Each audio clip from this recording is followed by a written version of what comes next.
Hello all.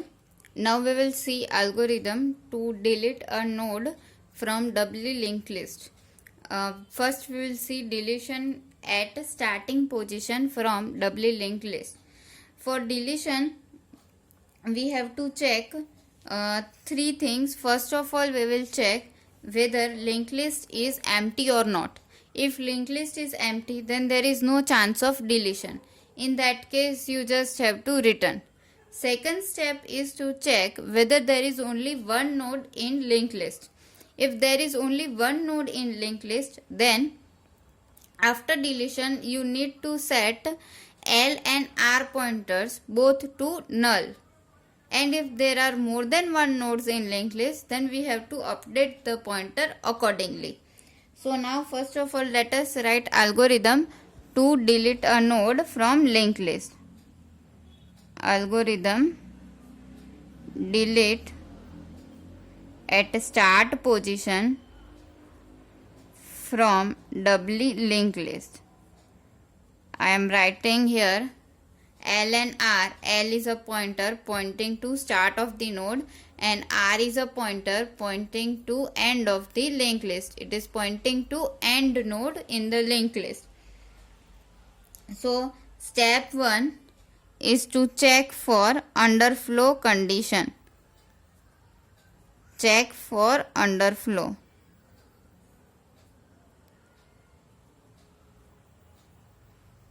Here if L is equal to null and R is equal to null, then simple you have to return.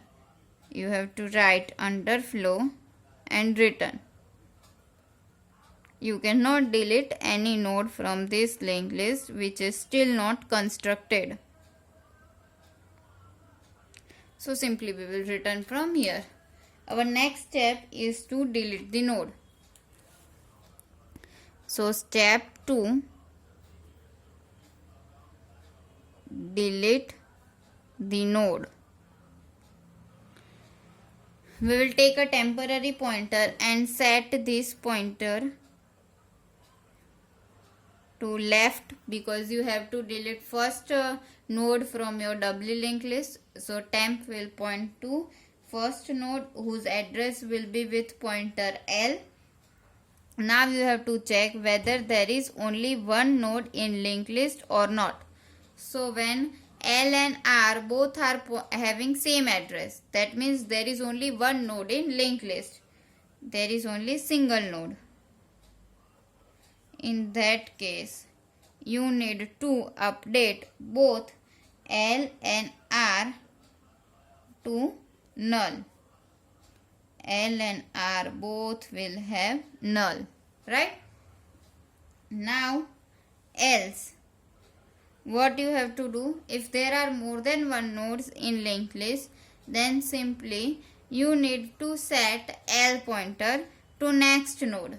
So we will set L to RPTR of L. And now you have to set left pointer of L to null because there is no node to its left side. So LPTR of L is equal to null. And next step is to return the node. That means the node that you have deleted, you have to return it back to availability list. So return deleted node.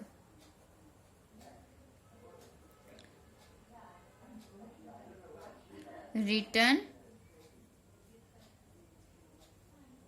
temp. This is how deletion from linked list is done at beginning. We will see this using a diagram. Here we are making one linked list having 3 nodes and they are having address 200, 305 and 490. First, there is no node previous to it, so it will have null. There is no node next to this node, so it will have null. Also, we are having L and we are having R. L will have address 200 and R will have address 490. Here, this will have address 305. This will have address 490. This node will have address 305. This node will have address 200. Now what you have to do? Let us take a temporary pointer temp. So temp is pointing to first node. You need to delete this node. That means if you want to delete this node, then you have to shift L to next node. So we have to shift L to next node, and next node is having address 305. So from where you will obtain 305? Then 305 is in right side of this node. So you have to update this node. How you will update? Then you have to set L to 305, and 305 will be obtained from RPTR of L. So now L will point to 305. It will not point to 200. Now L will have 305. Also, this node is now our first node. So there is no previous link to it. There is no previous link to it. We have to remove this. So we have to update LPTR of L to null. Here we have to set null. This is how our deletion in doubly linked list takes place. And you have to return this node back to availability list.